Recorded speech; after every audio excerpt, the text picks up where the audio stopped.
خدا باپ اور بیٹے اور القدس کے نام سے آمین۔ میرے عزیزو، آئیے ہم خداوند اپنے خدا کا شکر کریں جس نے آج کا یہ خوبصورت دن ہماری زندگی میں بڑھا دیا۔ تو آئیے عزیزو، ہم آج کے دن کا آغاز بائبل مقدس میں سے پاک ماں کلیسیا کی چنی ہوئی تلاوتوں سے کرتے ہیں۔ بادل حضوری کی کتاب پر چھا گیا اور مسکن خداوند کے جلال سے بھر گیا۔ ہمارے لیے آج کی پہلی تلاوت خروج کی کتاب اس کا 40واں باب 16ویں سے 21ویں اور پھر 34ویں سے 38ویں آیت تک۔ تب موسیٰ نے سب کچھ جو خدا نے اسے فرمایا تھا ویسا ہی کیا، اور یوں ہوا کہ دوسرے سال کے پہلے مہینے کی پہلی تاریخ کو مسکن کھڑا کیا گیا۔ موسیٰ نے اسے کھڑا کیا، اس کے پائے لگائے اور ان پر اس کے تختے رکھے اور اس کے بینڈے لگائے اور ستون کھڑے کیے۔ تب اس نے مسکن کے اوپر خیمہ کھینچا اور اوپر اس پر غلاف ڈالا جیسا کہ خداوند نے موسیٰ کو فرمایا تھا۔ تب اس نے شہادت کو لیا اور صندوق کے اندر رکھا اور اس پر چوبیں لگائیں اور اوپر صندوق پر رحم گاہ رکھی۔ تب صندوق کو مسکن کے اندر لے گیا اور پردہ چھوڑا گیا اور صندوق شہادت کو نظر سے چھپایا جیسا کہ خداوند نے اسے فرمایا تھا۔ تب بادل حضوری کے خیمہ پر چھا گیا اور مسکن خداوند کے جلال سے معمور ہوا، اور موسیٰ حضوری کے خیمہ میں داخل نہ ہو سکا کیونکہ بادل اس پر ٹھہرا ہوا تھا اور خداوند کے جلال سے مسکن معمور تھا۔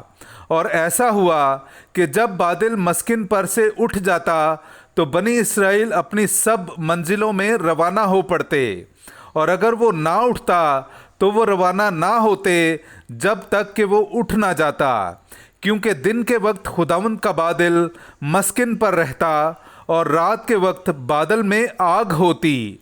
تمام بنی اسرائیل کی نظر میں ان کی سب منزلوں میں یوں ہی تھا۔ پاک کلام کا پڑھا اور سنا جانا ہم سب کے لیے باعث برکت ہو۔ خدا کا شکر ہو۔ اے رب الافواج، تیرے مسکن کیا ہی دلکش ہیں۔ میرے عزیزو، آئیے ہم خداوند اپنے خدا کی حمد و تعریف کریں۔ میں آپ کے سامنے پڑھوں گا زبور نمبر 84، اس کی 3 سے 6، 8ویں اور پھر 11ویں آیت۔ میری جان خداوند کی بارگاہوں کے لیے آرزو مند ہے، بلکہ گداز ہوتی ہے۔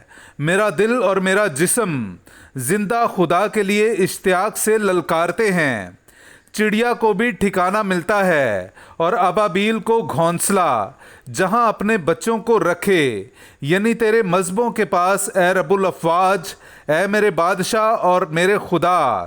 اے خداوند، مبارک ہیں وہ جو تیرے گھر میں رہتے ہیں، وہ تو ہمیشہ تیری ستائش کرتے ہیں۔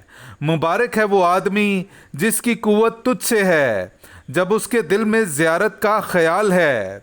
وہ قوت سے قوت تک چلتے جائیں گے، وہ صہیون میں خداؤں کے خدا کو دیکھیں گے۔ یقیناً تیری بارگاہوں میں ایک دن کسی اور جگہ کے 1000 سے بہتر ہے۔ شریروں کے خیموں میں رہنے کی نسبت اپنے خدا کے گھر کی دہلیز پر کھڑا ہونا مجھے زیادہ پسند ہے۔ پاک کلام کا پڑھا اور سنا جانا ہم سب کے لیے باعث برکت ہو۔ خدا کا شکر ہو۔ ہاللویا۔ خداوند فرماتا ہے، میری بھیڑیں میری آواز سنتی ہیں، میں انہیں جانتا ہوں اور وہ میرے پیچھے پیچھے آتی ہیں۔ ہاللویا۔ میرے عزیزو، آئیے ہم آج کا انجیلی اقتباس سنتے ہیں۔ انجیل مقدس بامطابق مقدس متی، اس کا 13واں باب 47ویں آیت سے لے کر 53ویں آیت تک۔ پھر آسمان کی بادشاہی اس مہا جال کی مانند ہے جو جھیل میں ڈالا جاتا اور ہر طرح کی مچھلیاں سمیٹ لیتا ہے۔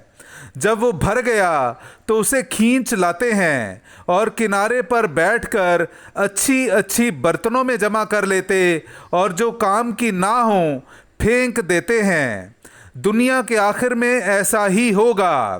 فرشتے نکلیں گے اور راست بازوں کے درمیان سے بدکاروں کو جدا کریں گے اور انہیں آگ کی بھٹی میں ڈال دیں گے، وہاں رونا اور دانتوں کا بجنا ہوگا۔ کیا تم یہ سب کچھ سمجھ گئے ہو؟ انہوں نے اس سے کہا، ہاں۔ تب اس نے ان سے کہا، اس لیے ہر ایک فقیہ جو آسمان کی بادشاہی کی تعلیم پا چکا گھر کے اس مالک کی مانند ہے جو اپنے خزانے سے نئی اور پرانی چیزیں نکالتا ہے۔ اور ایسا ہوا کہ جب یسوع یہ تمثیلیں ختم کر چکا تو وہاں سے روانہ ہوا۔